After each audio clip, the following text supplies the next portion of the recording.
Hi all, അസ്സലാമലൈക്കും. Welcome back to Silnas kitchen. ഇന്നത്തെ recipe നല്ല ടേസ്റ്റി ആയിട്ടുള്ള നല്ല ലെയറോട് കൂടിയ ഒരു അടിപൊളി പൊറോട്ടയുടെ റെസിപ്പിയാണ്.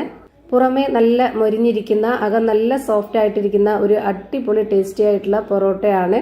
ഇത് ഉണ്ടാക്കുന്ന രീതിയും ഭയങ്കര സിമ്പിളാണ്.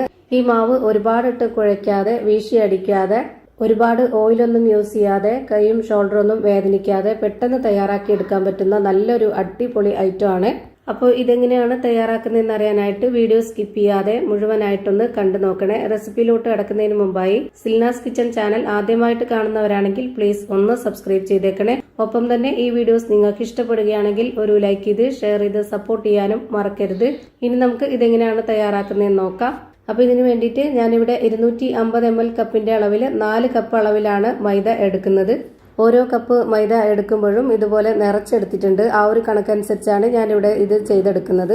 മൈദക്ക് പകരം ഗോതമ്പ് പൊടിയിൽ ചെയ്തെടുക്കണമെന്നുണ്ടെങ്കിൽ അങ്ങനെയും ചെയ്തിട്ടെടുക്കാം. എന്നാലും മൈദയിൽ ചെയ്യുമ്പോഴാണ് കൂടുതൽ പെർഫെക്റ്റ് ആയിട്ടും അതുപോലെ നല്ല ടേസ്റ്റ് ആയിട്ട് കിട്ടുന്നത്. ഇനി ഇതിലേക്ക് ആവശ്യത്തിനുള്ള ഉപ്പിട്ട് കൊടുത്ത് ഒരു നുള്ള് സോഡാപ്പൊടിയും ഇട്ട് കൊടുത്തതിന് ശേഷം 1 ടേബിൾ സ്പൂൺ അളവിൽ പഞ്ചസാര ഇട്ട് കൊടുക്കാം. പഞ്ചസാര ഇത്രയും തന്നെ ഇട്ട് കൊടുക്കാൻ വേണ്ടി നോക്കണം. എങ്കിലാണ് നമ്മുടെ ഈ ഒരു പൊറോട്ടയ്ക്ക് അവിടെ ഇവിടെയൊക്കെ ആയിട്ട് ബ്രൗൺ ഷെയ്ഡ് കിട്ടുന്നത്. ഇനി ഈ മാവിന്റെ നടുഭാഗത്തൊന്ന് കുഴിയാക്കി കൊടുത്തതിന് ശേഷം അതിലേക്ക് വെള്ളം ഒഴിച്ചു കൊടുക്കുന്നുണ്ട്. 250 ml കപ്പിന്റെ അളവിൽ 1 കപ്പ് വെള്ളമാണ് ഒഴിച്ചു കൊടുക്കുന്നത്. ആദ്യം തന്നെ ഒന്നിച്ച് ഒഴിച്ചു കൊടുക്കാതെ ഇതുപോലെ 1 കപ്പ് ഒഴിച്ചു കൊടുത്തതിന് ശേഷം ഒന്ന് യോജിപ്പിച്ച് കൊടുത്ത് നോക്കാം. എന്നിട്ട് നമുക്ക് പോരാതെ വരുന്ന സമയത്ത് വീണ്ടും ഒഴിച്ചു കൊടുക്കാം. ഞാനിവിടെ അടുത്ത 1 കപ്പ് വെള്ളവും കൂടെ എടുത്തിട്ടുണ്ട്. അത് മുഴുവനായിട്ടും ഒഴിച്ചു കൊടുക്കുന്നില്ല, ആദ്യം പകുതിയാണ് ഒഴിച്ചു കൊടുത്തിട്ടുള്ളത്. എന്നിട്ട് ഇതൊന്ന് കുഴച്ചതിന് ശേഷം വീണ്ടും ബാക്കി വെള്ളവും കൂടെ ഒഴിച്ചു കൊടുക്കാം. ആദ്യം തന്നെ ഒന്നിച്ച് ഒഴിച്ചു കൊടുത്താൽ പരുവം തെറ്റിപ്പോവും. ഇതുപോലെ ഘട്ടം ഘട്ടമായിട്ട് ഒഴിച്ചു കൊടുക്കുകയാണെന്നുണ്ടെങ്കിൽ നമുക്ക് കറക്റ്റ് പരുവത്തിൽ കിട്ടും. ഇപ്പൊ ഞാൻ പോരാതെ വന്നപ്പോൾ ബാക്കിയുള്ള വെള്ളം കൂടെ ഒഴിച്ചു കൊടുത്തിട്ടുണ്ട്. ഇപ്പൊ ടോട്ടലായിട്ട് 1.25 കപ്പ് അളവിലുള്ള വെള്ളമാണ് ആവശ്യമായിട്ട് വന്നിട്ടുള്ളത്. ഈ ഒരു ബൗളിൽ തന്നെ വെച്ചിട്ട് ഈ മാവ് നന്നായിട്ടൊന്ന് സെറ്റാക്കിയതിന് ശേഷം ഇനി കൗണ്ടർ ടോപ്പിലേക്ക് ഇട്ട് കൊടുത്തിട്ടാണ് കുഴച്ചിട്ടെടുക്കുന്നത്. ഈ മാവിന്റെ കറക്റ്റ് ആയിട്ടുള്ള ഒരു പരുവം എന്ന് പറയുന്നത് നമ്മൾ സാധാരണ വീശിയടിച്ചൊക്കെ തയ്യാറാക്കി എടുക്കുന്ന ആ ഒരു പൊറോട്ടയുടെ അത്ര ലൂസാവാൻ വേണ്ട. എന്നാൽ ചപ്പാത്തിയുടെ മാവിനേക്കാളും കുറച്ചുകൂടെ ഒന്ന് ലൂസാവാൻ വേണം. അതാണ് ഇതിന്റെ കറക്റ്റ് പരുവം. ഇപ്പൊ ഞാനിത് ചെയ്തെടുക്കുമ്പോൾ തന്നെ നിങ്ങൾക്ക് ഇത് കാണുമ്പോൾ ഏകദേശം പരുവം മനസ്സിലായിട്ടുണ്ടാവും. ഇപ്പൊ അത്യാവശ്യം നല്ലൊരു രീതിയിൽ കുഴച്ചെടുത്തിട്ടുണ്ട്. ഇനി നമുക്ക് ഈ മാവൊന്ന് കട്ട് ചെയ്തിട്ടെടുക്കാം. ഞാനിവിടെ ആദ്യം 2 ആയിട്ടൊന്ന് ഈ മാവ് കട്ട് ചെയ്തതിന് ശേഷം പിന്നെ അതിന്റെ ഓരോ ഭാഗവും 4 പീസായിട്ടാണ് കട്ട് ചെയ്തെടുത്തിട്ടുള്ളത്. എന്നിട്ട് ഇതേപോലെ എല്ലാം ബോൾ ഷേപ്പിലാക്കി എടുക്കുന്നുണ്ട്. ഇതുവരേക്കും നമ്മൾ ഇതിൽ ഓയിലോ എണ്ണയോ ബട്ടറോ നെയ്യോ ഒന്നും തന്നെ യൂസ് ചെയ്തിട്ടില്ല. ഇപ്പൊ നമ്മൾ മാവ് റെഡിയാക്കി വെച്ചതിൽ നിന്നും ഒരു മാവ് എടുത്തിട്ട് ഇതുപോലെ നന്നായിട്ടൊന്ന് പരത്തിയെടുക്കുന്നുണ്ട്. തിരിച്ചു മറിച്ചൊക്കെ പൊടി ഇട്ട് കൊടുത്തിട്ട് മൈദപ്പൊടി തന്നെ ഇട്ട് കൊടുക്കാൻ വേണ്ടി നോക്കുക. അരിപ്പൊടിയോ ഗോതമ്പ് പൊടിയോ ഒന്നും തന്നെ ഇട്ട് കൊടുക്കരുത്. ഈ ഒരു വലിപ്പത്തിൽ എല്ലാം ഞാൻ പരത്തി ഒരു പാത്രത്തിലേക്ക് മാറ്റിയിട്ടുണ്ട്. അടുത്തതായിട്ട് ഇതുപോലെ ചെറിയൊരു ബൗൾ എടുത്തിട്ട് അതിലേക്ക് ഇതുപോലെ 1 സ്പൂൺ അളവിൽ 1 സ്പൂൺ മൈദപ്പൊടി ഇട്ട് കൊടുക്കുന്നുണ്ട്. നിറച്ച് ഇട്ട് കൊടുത്തിട്ടുണ്ട്. എന്നിട്ട് അതേ സ്പൂൺ അളവിൽ തന്നെ 3 സ്പൂൺ ഓയിലും കൂടെ ഒഴിച്ചു കൊടുത്തിട്ട് ഇത് നന്നായിട്ടൊന്ന് മിക്സ് ചെയ്തിട്ടെടുക്കുക. 1 സ്പൂൺ മൈദപ്പൊടിക്ക് 3 സ്പൂൺ ഓയിൽ, ആ ഒരു കണക്കനുസരിച്ചാണ് എടുക്കേണ്ടത്. ഇനി പരത്തിയെടുത്ത മാവിൽ നിന്ന് ഒരു മാവ് എടുത്തിട്ട് ഇതുപോലെ കൗണ്ടർ ടോപ്പിലേക്ക് ഇട്ട് കൊടുത്തിട്ട് അതിലേക്ക് 1 സ്പൂൺ ഓയിൽ ഒഴിച്ചു കൊടുക്കുക. എന്നിട്ട് അതിന് മുകളിലേക്കായിട്ട് കുറച്ച് മൈദപ്പൊടി ഒന്ന് തൂവി കൊടുക്കുന്നുണ്ട്. ഓയിൽ ഒഴിച്ചു കൊടുത്തതിന് ശേഷം ഇതേപോലെ ഒന്ന് ബ്രഷ് ചെയ്ത് കൊടുക്കണം. എന്നിട്ട് എല്ലാ ഭാഗത്തേക്കും ആയതിനു ശേഷം വേണം മൈദപ്പൊടി ഇട്ട് കൊടുക്കാനായിട്ട്. എന്നിട്ട് അതിന് മുകളിലേക്കായിട്ട് അടുത്ത മാവ് ഇട്ട് കൊടുക്കുക. വീണ്ടും അതിന് മുകളിലേക്ക് ഇതുപോലെ തന്നെ ചെയ്യുക. ഇങ്ങനെ 8 എണ്ണവും ഇതുപോലെ ചെയ്തെടുത്തിട്ടുണ്ട്. എന്നിട്ട് നമുക്ക് ഇതൊന്ന് കട്ട് ചെയ്തിട്ടെടുക്കണം. ഇതുപോലെ നടുഭാഗത്തായിട്ട് ഒന്ന് ഇതുപോലെ ചെറുതായിട്ടൊന്ന് കട്ട് ചെയ്ത് കൊടുക്കുക. 2 സൈഡും ഇതുപോലെ ഒന്ന് കട്ട് ചെയ്യുന്നുണ്ട്. ഇതുപോലെയൊക്കെ ചെയ്യുന്നത് നമ്മൾ ലെയറോട് കൂടി കിട്ടാൻ വേണ്ടിയിട്ടാണ്. ഇനി ഇതിന്റെ 2 അറ്റവും ഒന്ന് ഇതുപോലെ ഒന്ന് മടക്കി കൊടുത്തതിന് ശേഷം ഇതിന്റെ ഈ ഒരു സൈഡ് ഭാഗത്തും ഇതുപോലെ ഒന്ന് കട്ട് ചെയ്ത് കൊടുക്കുക. ഇതുപോലെയൊക്കെ ചെയ്തെടുക്കുമ്പോൾ നമുക്ക് നല്ല ലെയറോട് കൂടി കിട്ടും. ഇപ്പൊ ഞാനിതാ കട്ട് ചെയ്ത് വെച്ചിട്ടുള്ള ഓരോ പീസും ഇതേപോലെ ഒന്ന് വെച്ചു കൊടുക്കുന്നുണ്ട്. ഈ മാവെല്ലാം മടക്കി വെച്ചു കൊടുത്തതിന് ശേഷം പിന്നെ നമുക്ക് ഒന്നുകൂടി പരത്തിയെടുക്കാനുണ്ട്. ഒരുപാട് നൈസാക്കിയിട്ടല്ല.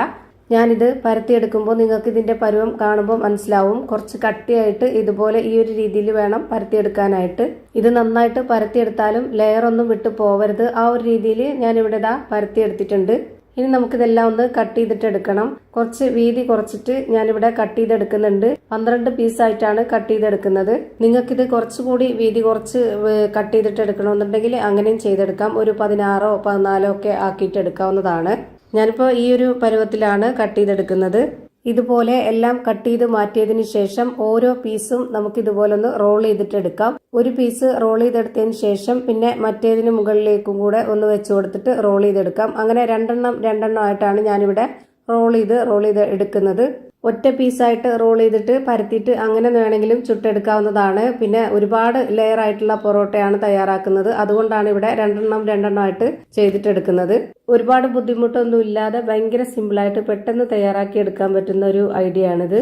ഇപ്പൊ ഞാനിവിടെ രണ്ടായിട്ട് എല്ലാം റോൾ ചെയ്തിട്ട് മാറ്റി വെച്ചിട്ടുണ്ട്. ഇനി ഇതിൽ നിന്ന് ഒരെണ്ണം എടുത്തിട്ട് ഇതുപോലെ ടോപ്പിലേക്ക് ഇട്ട് കൊടുത്തിട്ട് കുറച്ച് പൊടി ഇട്ട് കൊടുത്തതിന് ശേഷം ഒന്നുകൂടി അതൊന്ന് പരത്താം. നമ്മൾ സാധാരണ കടയിൽ നിന്നൊക്കെ മേടിക്കുന്ന പൊറോട്ടയുടെ ആ ഒരു വലിപ്പത്തിലൊന്ന് ഇത് പരത്തി എടുക്കുന്നുണ്ട്. ഇതുപോലെ ഈ ഒരു വലിപ്പത്തിൽ തന്നെ എല്ലാം പരത്തി ഒരു ഭാഗത്ത് മാറ്റി വെച്ചിട്ടുണ്ട്. അപ്പോൾ ഈ ഒരു പരത്തി എടുത്തത് കാണുമ്പോൾ തന്നെ നിങ്ങൾക്ക് അറിയാൻ പറ്റും ഒരുപാട് ലെയറായിട്ടിരിക്കുന്ന നല്ലൊരു അടിപൊളി മാവായിട്ടാണ് റെഡിയായി കിട്ടിയിട്ടുള്ളത്. ഇനി നമുക്ക് ഒരു പാൻ സ്റ്റൗവിലേക്ക് വെച്ച് ഫ്ലെയിം ഓൺ ആക്കിയതിന് ശേഷം അത് നന്നായിട്ടൊന്ന് ചൂടായിട്ട് വരുമ്പോൾ അതിലേക്ക് ഒരെണ്ണം ഇട്ട് കൊടുക്കാം. ഒരു മീഡിയം ഫ്ലെയിമിലേക്ക് ഇട്ട് കൊടുത്തിട്ടുണ്ട്. എന്നിട്ട് ഇതിന് മുകളിലേക്കായിട്ട് കുറച്ച് ഓയിൽ ഒഴിച്ചു കൊടുത്തതിന് ശേഷം അതൊന്ന് സ്പ്രെഡ് ചെയ്ത് കൊടുക്കുന്നുണ്ട്. എന്നിട്ട് നമുക്ക് ഒരു ഭാഗം കുക്കായിട്ട് വരുമ്പോൾ അതൊന്ന് തിരിച്ചിട്ട് കൊടുക്കാം. എന്നിട്ട് വീണ്ടും അതിന് മുകളിലേക്കായിട്ട് കുറച്ച് ഓയിൽ ഒഴിച്ചു കൊടുത്തതിന് ശേഷം ഒന്നുകൂടെ ഒന്ന് സ്പ്രെഡ് ചെയ്ത് കൊടുക്കാം. എന്നിട്ട് നന്നായിട്ടൊന്ന് വേവിച്ചെടുക്കണം. ഇത് വെന്ത് വരാനായിട്ട് മീഡിയം ഫ്ലെയിമിൽ ഇട്ട് കൊടുത്താൽ നന്നായിട്ട് വെന്ത് വരും. അതുപോലെ തന്നെ പൊറോട്ട ആയതുകൊണ്ട് തന്നെ കുറച്ച് വെയിറ്റ് ചെയ്ത് നന്നായിട്ട് വേവിച്ചെടുക്കണം. നല്ല ടേസ്റ്റി ആയിട്ടുള്ള ഒരു അടിപൊളി പൊറോട്ട റെഡിയായി കിട്ടി.